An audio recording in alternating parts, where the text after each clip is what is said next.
like this. All right, so hello, Timo. Welcome to round Hello, five hello. review. If you have any questions, please feel free to stop me, Thank you very much. cut me off, ask away. It says you're 13Q. Would you say that's an accurate assessment of your rank? Yeah, I mean, that double digit Q, whatever that means. I have Okay. a very spotty game. I've been playing for 20 years, but I'm starting to take it seriously finally. Okay, well, that's great. Glad to see that you're in the NAOL. So we'll talk about some things. Thank you. So far, I can definitely see the older style influence. This is not usually something we see too much these days. This reapproach instead of diving in the corner. Usually this one is a little bit easier for white. Um, Black can connect at R15 as well as S14, both are fine. This one is usually like the default variation because for white, it's a very stable life. And if black tanukis at some point later, white can have this nice invasion, right? And there's a little bit of Aji left over with this extension at A. If we just take a look really quick, we can imagine a world where we get something like this. And white is sort of getting this nice wall on top of black, and black is very, very cramped against the edge of the board. This is some of the general concepts of why we go into the corner. This one is also okay, emphasizing this sort of topside development, while treating our A stone lightly. So white is prepared to sacrifice this if need be. Okay, good. And so now black is sealed in the corner. White has two weaknesses. There's a cutting point and a wedge. And really, white has to think about should white be playing to fix these weaknesses? Of course, white could do something like this. If black plays Atari and connects, white can connect. And this cut would be overplayed for black. Black isn't necessarily alive yet. We can imagine a situation like this where white is squeezing. Have you seen this shape in the corner before? Yeah, yes. Yeah, this is one of the famous life and death. It's L shape, the L yeah. group, right? Yeah, the L group, So right, we know even if black plays first, black is dead. right. We can imagine if here there's this one. And if black tried something different, white can just simply come in and kill many different ways. So the L group can be killed quite easily. So black can't really do that. If black connects, then white can squeeze like this. And black is a bit tight in the corner. Of course, black can connect out. It's no trouble at all. But for black to connect out would mean white is becoming very thick. Mm. We can imagine this variation where black is bridged underneath, but white has really big control over the top side. So it's something for white to consider, sort of this timing. Okay, so we back off high. I've noticed so far you're aiming mostly for influence. Mm. You seem to be a very center-oriented player. I think so. In that case, you'll be looking forward to playing moves like A, B, C in the future. Possibly moves like D or E. These are some common continuations. Kick. Okay. So talk to me about the kicking move. I think I'm just enclosing the corner and taking the corner. But I think I've been trying to focus less on influence, which is my natural style, and try to be more balanced. Okay. Maybe I'm falling Understandable. in between. It's going to happen for a while, right? Yeah. One of the drawbacks of playing this way, at least while you're in the lower levels, this A point is going to be a little bit annoying until you learn how to handle it. Mm. If we imagine white passes and black comes in here, how to deal with this if you're white? What would you do? I'll probably kick Okay. And then if black stands up. Tanuki, or I'll probably play on the other side and try to deny him a base.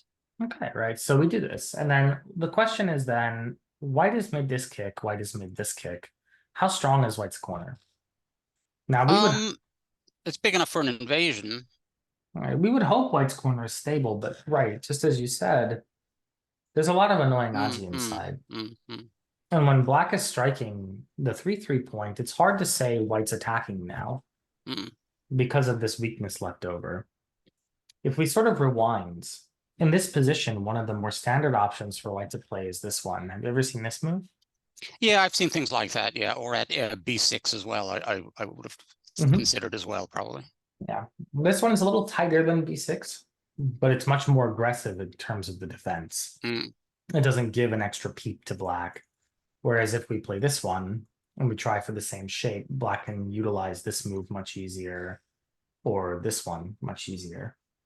So this one's a lot more defense to the corner, but it's very little pressure, very low impact against the stone at 2. So black is free to sort of play away. Another option white will usually choose is this sliding move at b7. mm, This one is putting the most pressure because if we imagine black tries to do, let's just make a variation that looks like black is going to live somehow. Let's imagine this variation where black lived inside. I'm not saying this is what would happen in the game, but just follow with me for a second. The mm. stone at 2 gets a lot of damage this way.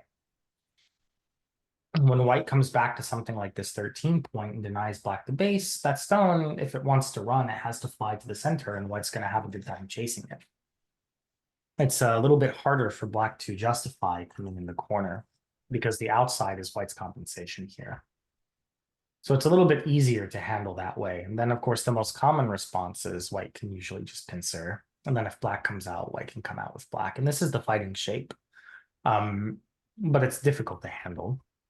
So typically what I recommend to Q players is whenever you have this pattern and you've exchanged a kick, you can fire off this Hane Connect exchange. Mm, And this exchange is designed to remove this through 3 point. mm, So now we can see if black tries to come into the 3-3, black's ideal situation would be to set up a ko. Let's imagine ko threat, answer, black take the ko. And then black tries to do this. The life and death is not so easy for black here. We can see like this, black is mm. dead. Yeah. So because we removed that 3-3 option, when black does come to something like this, white can pincer a lot more freely. Without the weakness inside the corner, white's much stronger to attack. And so that's the other meaning of this Hane Connect at 1 and 3. So that would be my recommendation to anybody watching that's like below maybe 3Q. The Hane Connect is not a bad exchange to be making. Now here, we should recognize if we're going to play away, white sort of has this diagonal line, right? Mm, mm. This is sort of like the sector line of white's big framework. This is the sector line of black's big framework. Whose framework is bigger? White. White. So in that situation, white will typically prefer to grow. We can imagine some move like this, or maybe even this one. White would prefer some growing move to increase stability of his own area before invading black's area, because black's area is smaller. So even if black has weak groups on the board. Sure, but black doesn't really have those at the moment. Okay. This corner is very strong. Mm-hmm. This 2 stones have the perfect base. But we could say that that this B stone is a bit isolated, but black can connect underneath at any Mm-hmm. time with 1 or make a base of 2. So it's actually pretty safe in the Miai. Right, And the black right. corner is alive, the Q16 corner. So black is completely safe. And because black is completely safe, even though we can split it the right-hand side and it's not a bad move, it's actually going to be a little bit smaller for white than white enclosing white's own corner. Mm, So here I would, as if I'm white, I would prefer to do this one first and see what black wants to do. If black raises his head, for example, this move at 2, now we can redraw our line. This is black's line, and white's line is sort of stressed, right? mm-hmm. You can say that this is white's line, but black is getting ready to break through it. There's no easy way for the 2 white stones to see each other. In that type of situation, white might consider coming in from now. But as it stands, you have the freedom to play away. Okay. Okay. And so we go for the life. Oh, fancy move. You didn't want to block because of the cut? Yeah, I think that was the reason. Okay, this isn't necessarily bad for you, though. No, Um, not, you know, not necessarily, if we maybe just wanted something different. maybe, but should we? I wonder. When we go here and black cuts you, there's 2 problems. A is weak and B is weak. Where's the weak black group that we're going to leverage to fight here? Yeah, that's a fair question. Right, and therein lies the problem. Because black doesn't have a weak group for us to leverage, we're just getting torn apart. And we call this a broken shape. This is a classic bad shape for white. It's the ripped knights move. Mhm. We don't want our horse to be cut in half if we can if we can avoid it. So the block is actually really important. Okay. True, black can cut, but the cut has Aji, right? Right Mhm. now, the cut is conditional on this ladder. Well, we can draw that in our mind. Mhm. We can see that the ladder begins to wrap around this A point, which is a natural move white would like to get to develop, right? Yeah. So the question is, if is white already alive in the corner? Because if white's alive, white can play this one now. And there's a strong, compelling argument for black to capture one stone. If we can trade 3 for 4, white is feeling on top of the world. That's a really good trade for white. But of course, it's conditional on whether or not the corner is alive. If black hanes and connects and white extends, can the corner be killed? I don't think so. Imagine hane, block, throw in, block, connect alive, right? Right. Yeah. Then we can test, what about this one? Is it possible to kill in this shape? This Mhm. one looks like a ko. If white connects, black must hane, it's still ko. Or I guess in this case, white has enough liberties, white can connect and live. So if white is going to be alive here, then white can play away and get that key point and try to compel black to take. Because if black doesn't take, let's just imagine a sequence. If black doesn't take, now all of a sudden this extension is working for white. And black would only be able to block on top, and then later white would be able to capture with the threat of the cut at A behind, which would compel black to defend again and go to A.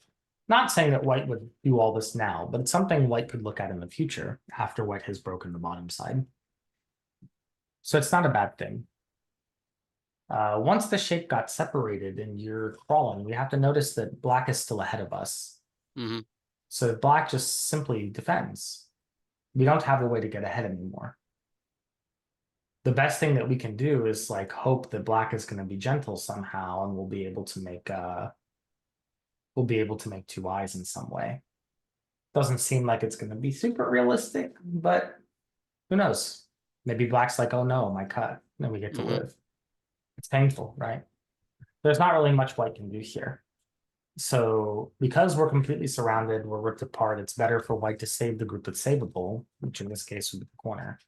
White can hane connect, get black to connect, and white is going to have some semblance of life here.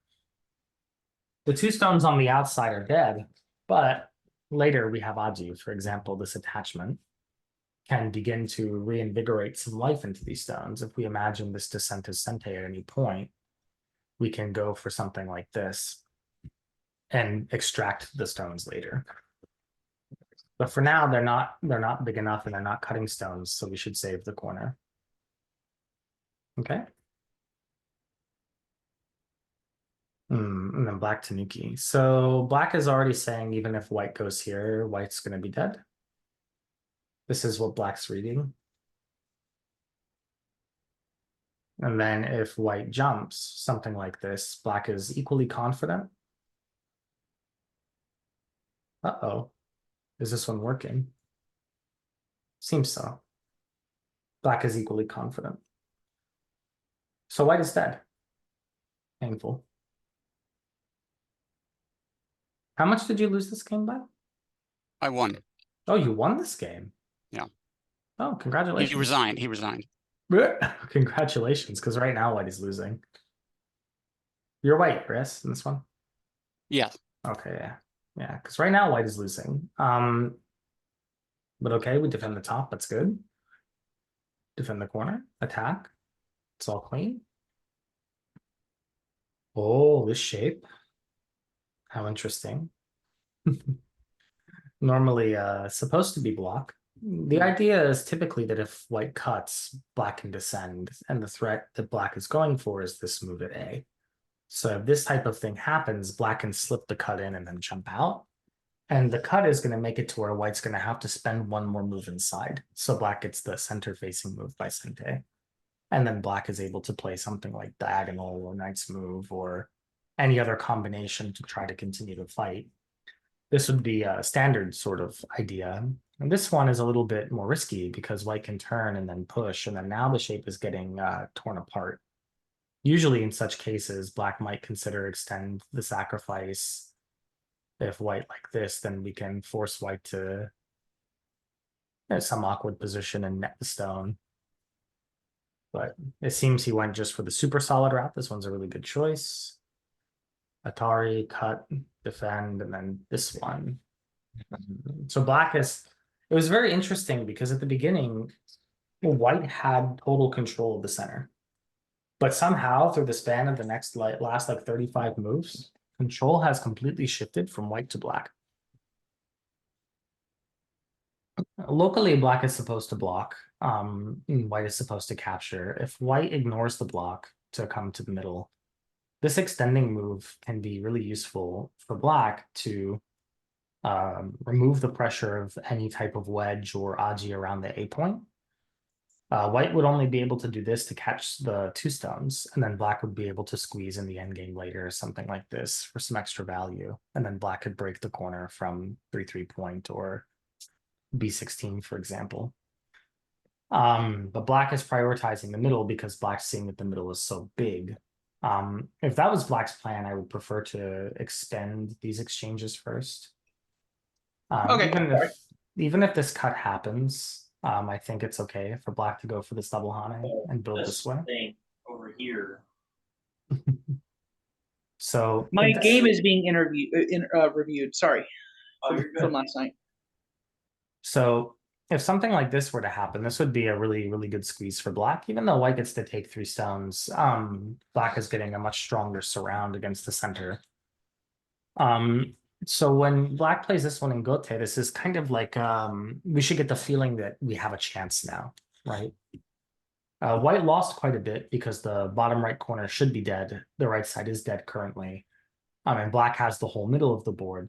But because black played this move in Gote and didn't really fix any of the weaknesses, this is giving white chances to hit points of entry. For example, we could play around A, around B, we can still attach at C. We can live our corner at D now, we can come in at E. There's many different ways that white can think about. We just have to look for the space between stones and then break it. So Hane, this is forcing. Nothing wrong with this. Also, okay. You're beginning the extraction process. When you've extracted the base of the group, you went back and lived the corner. Perfect. Can the corner live this one? I don't know if black can actually kill you here. Maybe it's possible for something like this to be working. Usually this is risky for black to try because even if black does manage to get some type of life and death, it's really bad aji on the outside, leaving the 0-3 cut unattended. Like for example, you could ignore that and just go here. But okay, we're doing this one. The goal is to live, it's gonna live. And then black played this one, which is again a bit soft. Should be the bump. White's not really thrilled to play this way. Yes, white can get into the center, but white loses a lot of territory on the side or at the corner.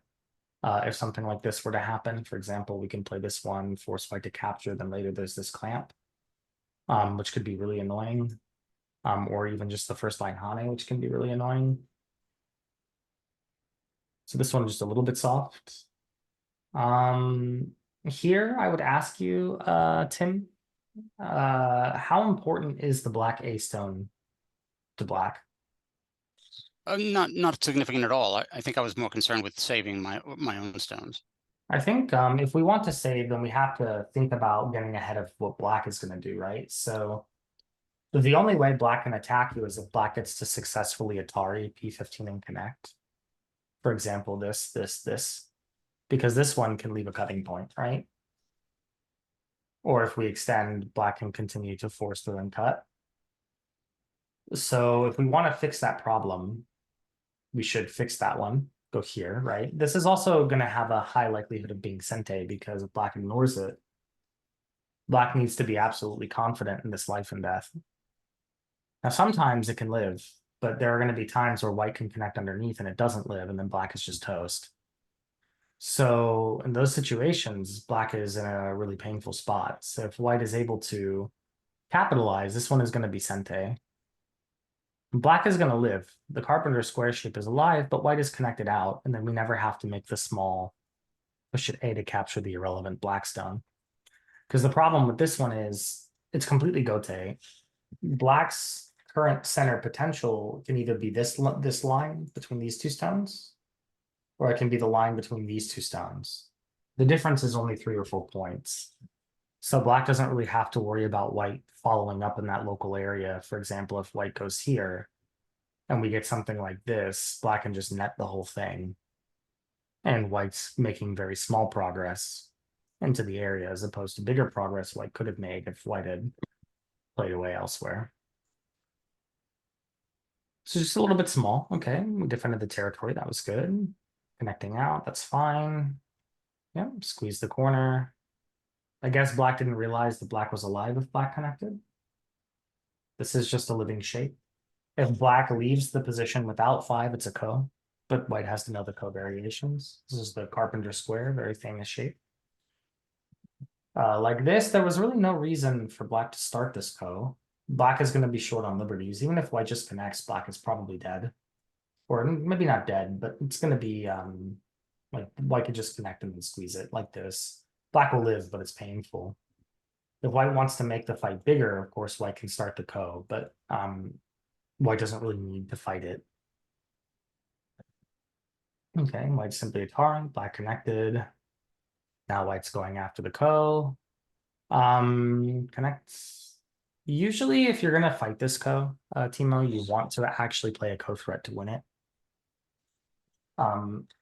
Because otherwise this just becomes losing points exchange when black wins the ko and connects.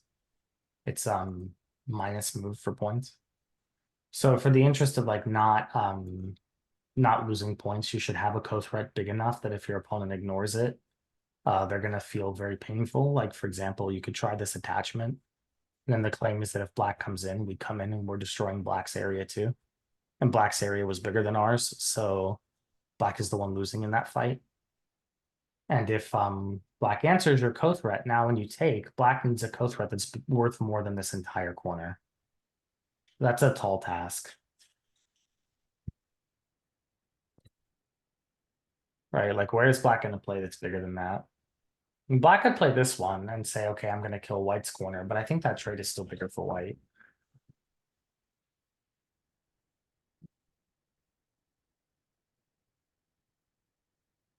Yeah, and then for black, at this point, you should probably just fix, like just connect and try to get something out of this. There might be a method with some attachment that you could use to create a shape that's not just going to be dead. For example, there might be another code here. Well, black should try to fight a little bit harder or just capture the stone and live this way. I mean, like this, the code would be acceptable for white. White wouldn't mind playing this one out. But this would have been a little bit easier for black. After this, the corner is dying if black is not careful. Yeah, then the corner died and the game was over. Or, yeah. All right, so what would be the big takeaway for this game? The main big problem that white had at the beginning of the game was just not keeping the groups connected. When you're thinking about something like this, always be sure to check the shape condition and make sure that you're not putting yourself in bad shape or making it too easy for your opponent to disconnect important stones, right? Yeah. And then sort of moving forward on the other end, white was able to salvage it because of some slip-ups from the black side. When black is trying to build the center, the key for black is to try to get as much of it by sente as black possibly can before black finishes with the gote move. Because losing the tempo created a chance for white. And then once white lived, black was just simply too soft. The rest of this game was really just a life and death mistake in the corner. I can't comment too much about that other than make sure you do your life and death problems. It's probably single-handedly one of the most important things to a person's Go game ever. I know teachers yell and scream and shout about it all the time. Do your Sumego, do your Sumego. But it's really that important. So that would be the one thing I would recommend to black in this case would be, hey, just consider doing a little more of the life and death. It's really, really helpful for situations like this. Awesome. Any more questions? Not for me. Cool. Thank you move so on. much. You're welcome. I do have a question. I was black. Oh, sure. Let me just Yeah, reopen it. So at the end of the game, I resigned. I was about 20 minutes down on time. Hmm. And the evaluation still technically had me ahead by a few points there. But I basically resigned because I guess I miscounted, or I just lost a bit of morale because of the time disadvantage. Hmm.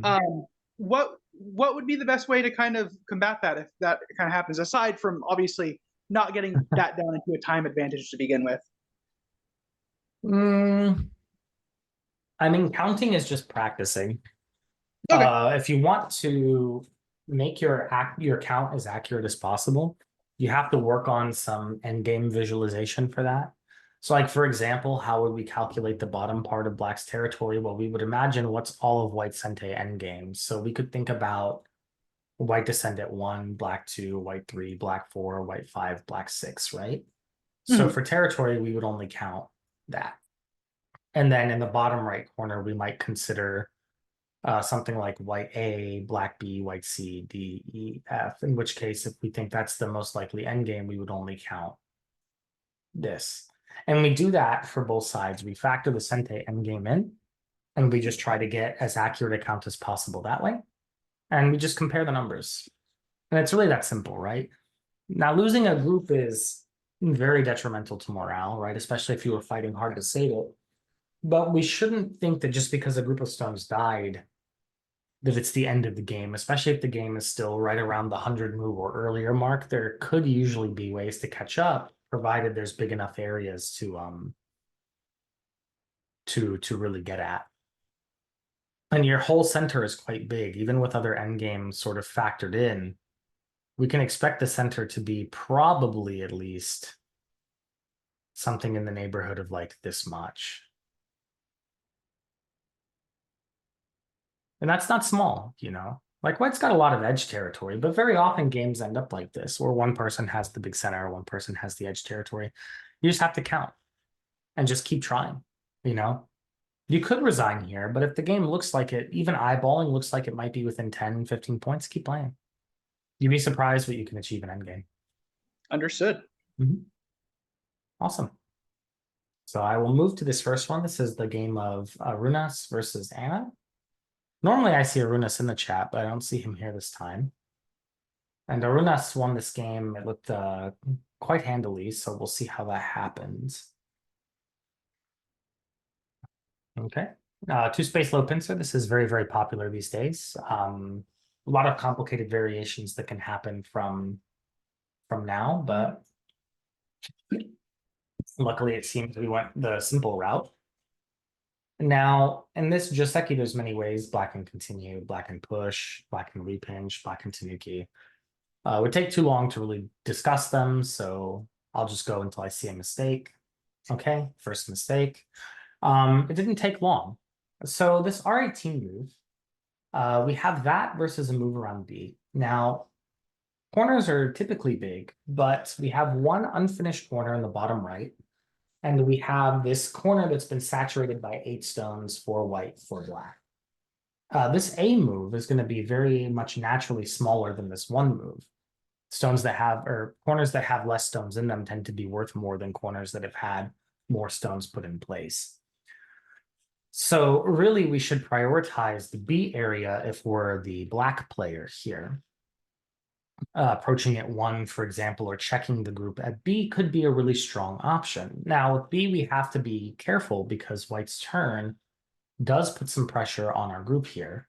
We can imagine if we're forced into some like very awkward shape like this, our black group doesn't really have eyes yet. So there's some danger to black with white's turn. Of course, white has to be careful that black doesn't have some counter initiative, but this is the sort of thing that we can sort of kind of think about.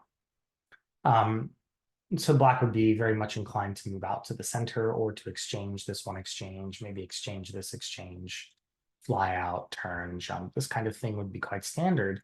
And now a move at A is quite powerful. If white encloses and black strikes, the white group is not necessarily alive yet. I'm not saying that white couldn't live, just that at the moment white isn't alive. So it's very difficult.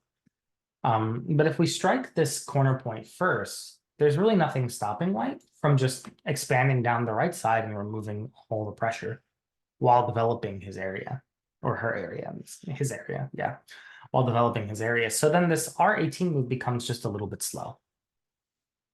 All right, now Runas to Nikit. I would like to see playing on the right side, maybe go for the low Chinese idea here and play R9, something that can develop A and also close B. Because if we get Tanuki'd and, for example, we get attacked like this, the attack is quite severe. It's not an easy attack for white to control. Of course, white could make a contact move and fly to the sky, but something like this is really not ideal for white. White has no eyes, and black is going to be able to leverage these two stones on the upper side to gain strength with black's own group. I'll mark it. And then white is being surrounded naturally, and it's quite a painful endeavor. So I don't really like the idea of white leaving that open. Okay, sort of zooting ahead. Black goes back and finishes the opening point. It's big, but we still have the question of this A-B area. The black group in the bottom right corner isn't really finished yet. If white gets the sliding move in, like anything like this, for example, black turns, what's the life and death status of black in the corner? This life and death status is locally only one eye. So black has some danger here that black has to be prepared to deal with. All right, so Runas went for the full push. I don't think there's anything wrong with pushing here. Runas could just play this one first and then come back. He doesn't have to exchange that. Although it seems like in this case, it doesn't really matter one way or another. This extension is good, but we could keep the pressure. We could push. There's really nothing wrong with it. There's no this cut for black. We just take, and black is completely shredded. This might have been a little bit soft. Okay, slide. So now Arunas is prioritizing. The hope is that black is going to take this and white's going to get to play something here or here to stabilize the bottom. Then this push, this one's endgame. White would typically prefer to play this one or here to finish the shape. Now, if black is coming in, something like this, we can attach and use that black stone to our advantage. If black extends at 6, we're already protected. We can turn and then fix, attack. There's no cut. So like this, black would have 2 weak groups. As black is running with one, we're getting out with the other. Okay, black has escaped. Maybe black escapes like this. And then in such a situation, white can strike the vital point and black is dying. It's a very painful situation. So a lot of opportunities for really severe fighting, really sharp fighting, both players are sort of missing. Okay, with this exchange, black is close to living. If we imagine Tanuki, white push like this, there's this type of thing in the corner. What is the eye space looking like for black here? In the corner, locally is one eye, but if white ever cuts through, black's attachment gets black the second eye. If white stops the eye, black is connected out anyway. The 2 stones can be sacrificed for black to achieve all black wants in this world. So the moment black exchanged this, black is already safe. This one is a little bit submissive, a little bit slack. If we want to attack the white group, we could consider maybe covering from above, something like this, or maybe even this type of an idea. If the Hane, we can connect. If white defend like this, Then we've got this. We can throw this exchange in to protect our wedge, and then we can maybe even push to seal white in, force white to live locally. This is good for black's left side potential. Let's imagine for a second white plays any move locally to be alive. It could be this one, it could be this one. Any move locally to live. The next step, black has this sort of attach and extend idea. When white connects, black can continue to fly, and the left side potential is really quite great. And it's very big for black. But this one, white's not really compelled. I mean, white could even tanuki. Okay, white answered. Now white is locally strong and white attacks, following up on C2. I like it. Okay, black is jumping. This one is leaving a peepable shape. If at any point white pushes in here, there's a cutting point that we're going to have to be prepared to deal with. Typically, black could play something like this first and then just get out. This is a more natural sequence that creates a bit of a reversal on white's attack. And now white is the one that's having to make exchanges to run away. We can imagine, for example, Sabahane working. We can imagine even if black extends and white pulls back, like this type of thing could be okay for black to handle. Because now black has the ability to strike here and then either jump or, for example, black can come all the way in, remove white's bottom side. Black can also peep, for example, at white's cut or pinch the white group at the center and say, hey, where are your eyes, buddy? I'm going to keep you separate from the top group and maybe I can hurt both somehow for profit. In general, when we're in these fighting situations, if our opponent has a strong group nearby, it's totally okay. Go ahead and attach to it. It's very hard to say that F3 is ever weak enough that we can pinch when white can just stabilize in one move this way or this way. So attaching is really no trouble. Okay, white is getting out. This is good. It's important to note white's not touching this stone, which white could also do. And part of the reasoning being is because if black connects underneath something like this, white could give up the territory to black and get a strong shape towards the center. Again, white would be setting up for either like peeping to cut, then maybe making this knight's move, trying to go for some big bottom potential or some other things. But white doing that would give black a lot on the left-hand side. And so white is choosing this one to preserve the option to make this approach or this invade or this these pinches in the future. It's sort of really good like consideration skill, I guess would be a good way to say it, to not to be considerate of your potential there and to not squander it for the sake of the immediate situation. If yeah, black didn't realize that there was no connection with the diagonal, so white punished. And then white is alive. Now black has lost the left-hand side and has a weak group. From this point, white is in the driver's seat. This one is a bit of an overplay, though. Locally, white should be thinking about something like this. Another move that white can consider is this attachment. Because there's this sort of push at A that black has to be careful of. We can imagine a situation where if during the exchange white is able to fix the shape like this, there's the potential for white to sacrifice 2 stones and capture a good chunk of the bottom. But just another thing white could consider. This knight's move is also a natural place. If white comes out or black comes out, white can extend, and this is helping white to build. This one is going to leave options for black inside here. So we can imagine if like this, jump, extend, white fly away, later black can come in and disrupt white's bottom as well as hurt white's corner. But instead, black played this sort of bump and wedge. This bump, wedge, and bump cut are usually considered to be crude shapes because the resulting situation ends in something like this where the cut didn't really accomplish much and white's shape improved a lot. Now black has no access into the bottom unless there's some magical sequence that can work from like here, for example, that just lives somehow. But barring anything like that, this is just going to be a loss on the bottom, and black still needs to get a move around G7 at some point. Arunas can also consider Hane. the cut is not working for white. If this or for black, if black tries to play like this is simply dead. No way for black to make enough to make two eyes. Yep. So black is dead. Black's dead. Black realizes black is dead. All right, that was the SCG to connect. Yep, okay, black's not fixing the shape because if white turns, he can jump. It's making sense.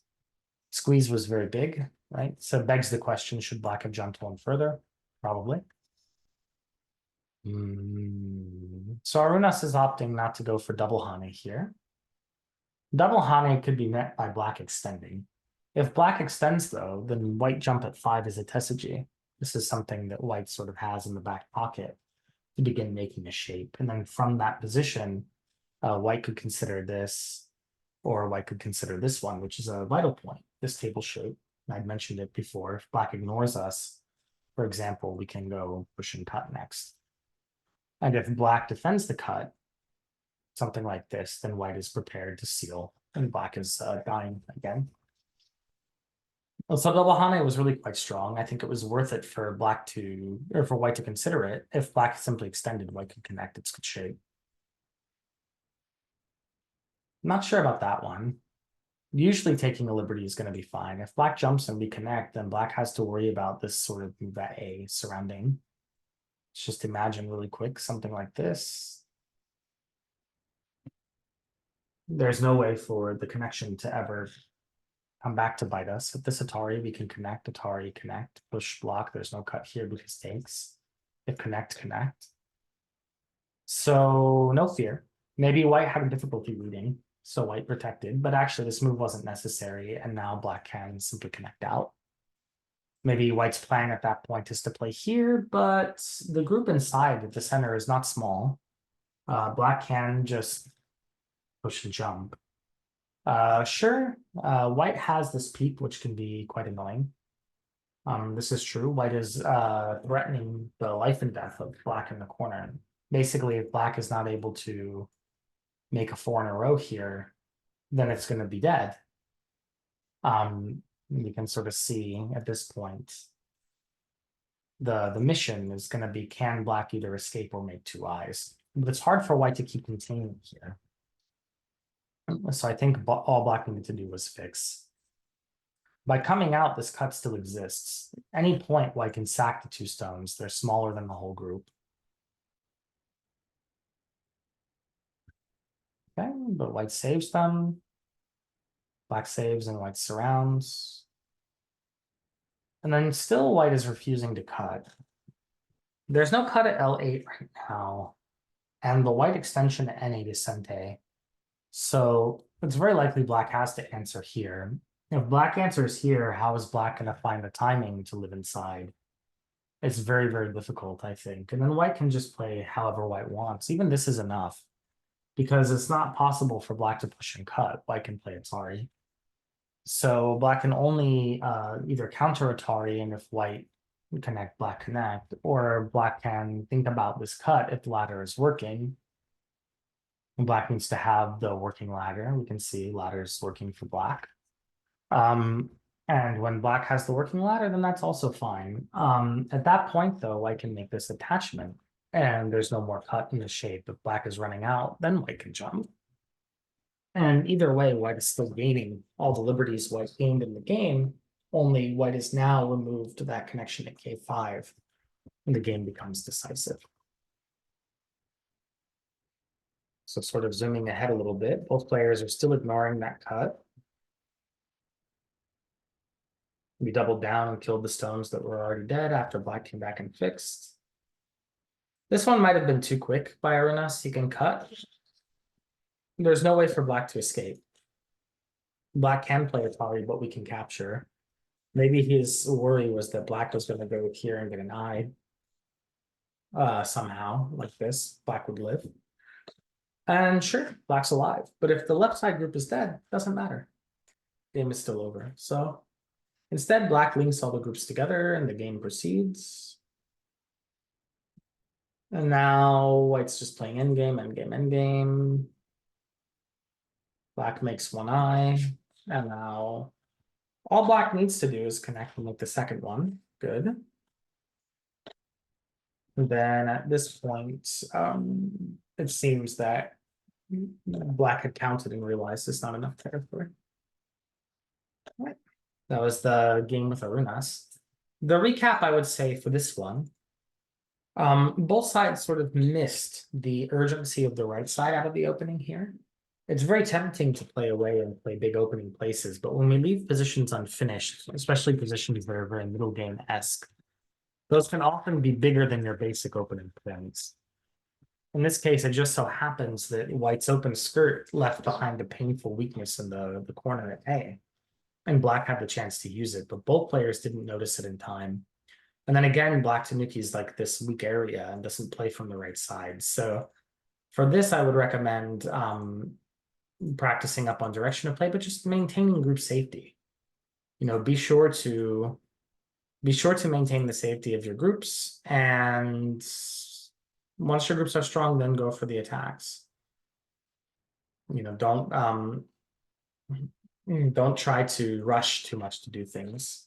Be sure to take care of the weak group and use your opponent's strength against them in such situations.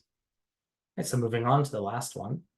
This game black won very closely in endgame. We have Jim Matson versus Levaget. 8Q versus 8Q. This one ought to be somewhat interesting. And so already we have a bit of a strange opening. This 4-4-3-3 is very dynamic. Usually this one suggests speed, center development, flexibility, power. And the 3-3 represents stability, territory, and sort of local finiteness, like it's just finished in that corner. So they're sort of contrasting ideas. It'll be interesting to see how white bridges. Black just defaults into a Kobayashi setup. White comes close. Black plays P4. It's a thick move. A little more common, oops, not that one. A little more common would be this attachment, actually. And then from here, black can consider this outside Hane, or even this one.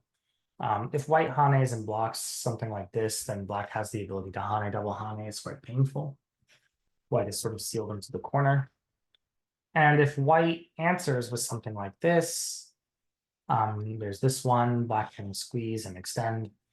This is a very common sort of shape. White can jump.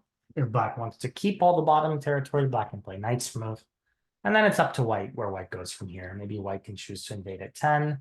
Maybe white's going to choose to approach. Many methods white could choose, but this one is a little bit more bothersome. Black can get a little bit more out of it than this move. Okay, so white jumps back. And then black plays Ogema. I cannot say it's a mistake, but when we have such a thick position, we want to use the thickness to attack and fight things. So as black, I really want to play this one all the way, challenging white at the base. Because if we imagine a white pincer and black jump, white is really struggling for eyes here. White just doesn't have them yet. If white has to make all these exchanges to get eyes, these are great exchanges for black on the bottom. Black is sort of naturally keeping all the bottom side territory without having to spend a move and go there. And even still, black can encroach white's territory and come back and attack the starlight too somehow. It's quite great. Okay, white is a bit territory jealous. White sees that black has made an overextension and has decided now is the time to steal all of black's territory. Patience would be what I would recommend. White does need to realize that his group is floating and doesn't quite have a base yet. Generally speaking, we need to prioritize that before we prioritize invading our opponent's area. Because oftentimes, it's not that black can kill this invasion. It's just oftentimes when white invades like this, black's outside turns into thickness, which for the two white stones is not a great prospect, because how do they fight against black's thickness? White will have no leverage. So it's really not great. This is a bit of a mistake by white. If black wants to be severe, black should descend. White can extend once by Sente, but then white has to play something in the corner. This would be an L+1 group, which is locally, the life and death depends on who plays first. So as long as we know the basic method, of the life and death, then we can finish this group off. For example, Hane, if this one, we can see that this shape is locally not alive. The jump can be a little bit more tricky to follow, but if we look at, whoops, not this one, if we look at this one, white connect, we connect, white's dead. So white must cut, and we can go here. This one we have to read is what's the life and death status of this group? If we don't like that one, then we have to play this first, right? If white connects, boom, dead. If this one, boom, dead. So this is how the L+1 group dies. We have to make Hane at 5, we have to make Throne at 7, then Hane at 9. This 5, 7, 9 will kill. And so the white cut is actually overplay. All white can do is Hane and allow double Hane, then white can cut and connect. And now the basic L group has the +1 and the other +1, the 2 legs. And these 2 legs make it L+2, which is unconditionally alive for white. So black was just a little bit soft with this outside Atari. Black can kill the corner, black simply extends at 1. Okay, white lived and black got sente. So either way, it's still good. Expanding on the top side is natural. Although in this case, so is playing from the corner and denying white a base. We can imagine something like this, or even something here. The white group is floating, it has nowhere to go. Okay, now black is attacking. White's still 3 stones in danger. This one, not a vital point. If we want to attack, we have to remove a clear running direction. So a move like A would be attacking, B would be a good attack. Even the Hane at C would be good to deny white a base. Now, if white plays a move like this, it doesn't do anything. We can just go underneath it. But this one, my white should just start to settle. That should be white's plan. Okay, the fighting has begun. White is living, and then black cuts. Cutting works, but it's a bit small. Both black's groups are alive and strong. Turning would be a really powerful option. Probably we get one more move out of white. But if we don't want to turn, then we can focus on maybe forcing white's territory to get down. And then also, potentially building our own Moyo as a result of it. Now, if white connects, it really doesn't matter because we can seal white in and kill white anyway. And white will have nowhere to swim. Okay. Doubling down. Oh, black is continuing at the center. This cut doesn't make sense. When we're cutting stones, we shouldn't just think about it like, oh, I'm going to cut a stone and capture it. Haha, so big. The stone that we're cutting has to be meaningful. The white group is already alive. So that means cutting the stone of blacks didn't really help the white group improve much. White is just as alive as white was before. And in fact, black is happy to force white to eat it because now black gets the wall plus sente. So this one was a pretty big mistake by white, capturing one unnecessary stone. It was a 2-point endgame. Not big enough when the 4 white stones in the center were dying. Here, black backed off. When black is strong, black should really cut through. This is a much more powerful method. If white jumps out, then we seal. But now we've removed white's territory and we've introduced, for example, more annoying weaknesses in the white position. It's going to be very, very hard for white to fight. So we should thrust in before pulling back. Okay, so again, I get the feeling both players really like to fight. Yeah, it's clever. Black just gave up the 1 stone. That's fine. Of course, black could also connect. I think maybe black was worried about white getting this, but the problem with this one is that this cut is still annoying for white. White needs to basically guarantee somehow white's going to live inside in order to make this prevalent. But by saving the stone at 1, now black is able to connect back to that E17 stone. It's quite big. But okay, black is just simplifying now, and already the game is sort of becoming an endgame. Unfortunately, black has quite a bit at the center, a little bit more, I think, than white's territory on the left. And then the ending result of the game, white does try to live later, but it's impossible at that point. Black was too thick. And at the end of the game, it turned out to be 3.5 points. All right, that one was relatively straightforward. The biggest thing for white this game to take away is don't rush to invade the opponent. Invasion is a tool to balance territory or to create instability. In this case, this invasion is a trade. White is going to take the territory to balance, but black is going to get the thickness. We don't like to make that trade if the thickness is facing a weak group. In this case, white was weak, so it didn't really make sense to do this. And then we have to double check the reading carefully. This is where we really need to know our life and death shapes in the corner, because if white recognized that this was going to become the L or the L+1 group, then white would have recognized that white needed to step down to this one first. Black had a chance to get a really big lead. Black also didn't know the life and death well enough, so black missed that opportunity. And instead, we got this this variation where white was able to achieve the life. But the game continued and black was still in a relatively good spot. I think in this case, white needed to recognize again, both players sort of missed the key of the weak group. Oftentimes, if you have a weak group like this, it's more urgent than the big opening place, so we should prioritize that. Urgent before big. And then the rest was mostly just miscellaneous fighting detail. You know, when you capture at the center, make the capture bigger. Don't cut the tail if both groups are strong. All right, and with that, that will conclude my review for tonight for the NAOL. Next person up, I think, is Mike Chen and Sean Ray. So I'm going to go ahead and stop sharing. I will hop off. And yeah, I will let them get to it. Have a good night, everyone.